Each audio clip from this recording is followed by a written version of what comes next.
ఇప్పుడు కేవలం 7999K up to 10 kgs వరకు బరువు తగ్గి అధిక బరువు నుంచి వచ్చే ప్రధాన సమస్యలను దూరం చేసుకోండి. హెగ్డేని నమ్మడానికి వీల్లేదు. బంపర్ ఆఫర్ కొట్టేసింది. క్రేజీ ప్రాజెక్ట్ కి సైన్ చేసేసింది అన్న ఆనందం ఆమెకు ఎంతో కాలం ఉండదు. ఇలాంటి అనుభవాలు చాలా ఫేస్ చేసింది. అనౌన్స్ చేసిన సినిమాల్లో నుంచే తీసేశారు. ఇక ఫలానా సినిమాలో హీరోయిన్ అంటే నమ్మొచ్చా? Have a look. పూజా హెగ్డేకు అయిన వాళ్ళ నుంచే చేదు అనుభవం ఎదురయ్యింది. ఇక్కడ అయిన వాళ్ళంటే చుట్టాలు కాదు, పూజాకు క్రేజ్ తీసుకొచ్చిన వాళ్ళని అర్థం. స్టార్ ఇమేజ్ తీసుకొచ్చి టాప్ హీరోయిన్ చేసిన వాళ్ళు పూజాను మర్చిపోయారు. పూజా హెగ్డే ముకుందాతో తెలుగులోకి ఎంట్రీ ఇచ్చింది. రెండో సినిమా ఒక లైలా కోసంలో చేతుతో జతకట్టిన గుర్తింపు దక్కలేదు.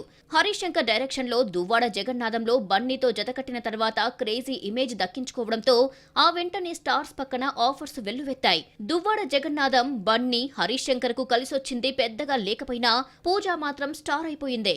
పెద్ద హీరోలతో జతకడుతూ బిజీగా ఉన్నా బ్రేక్ ఇచ్చిన హరీష్ కోసం గద్దలకొండ గణేష్ లో లెంగ్తీ రోల్ కాకపోయినా చేసేసింది. గద్దలకొండ గణేష్ తర్వాత హరీష్ పవన్ తో తీస్తున్న ఉస్తాద్ భగత్ సింగ్ లో పూజానే సెలెక్ట్ చేశాడు. కానీ ఈ అమ్మడి ప్లేస్ లో శ్రీలీల వచ్చి చేరింది. పవన్ ఇప్పట్లో సెట్స్ పైకి రాకపోవడంతో రవితేజతో మూవీ తీస్తున్నాడు.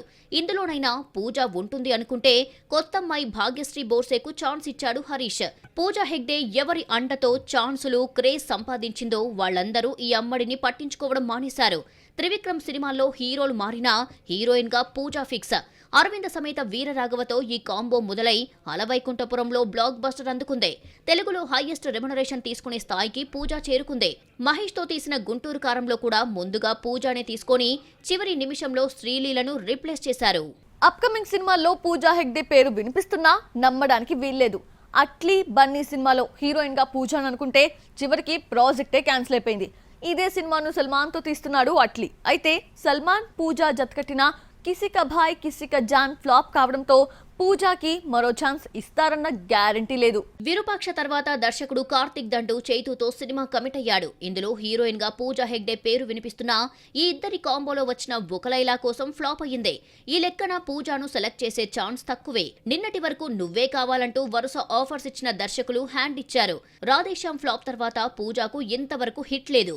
కంటిన్యూస్ ఫ్లాపులతో ఐరన్ లెగ్ ముద్ర పడింది. మరి దర్శకులే వద్దనుకున్నారో, హీరోల నుంచి ఒత్తిడి వచ్చిందో గానీ పూజాను తప్పించారు.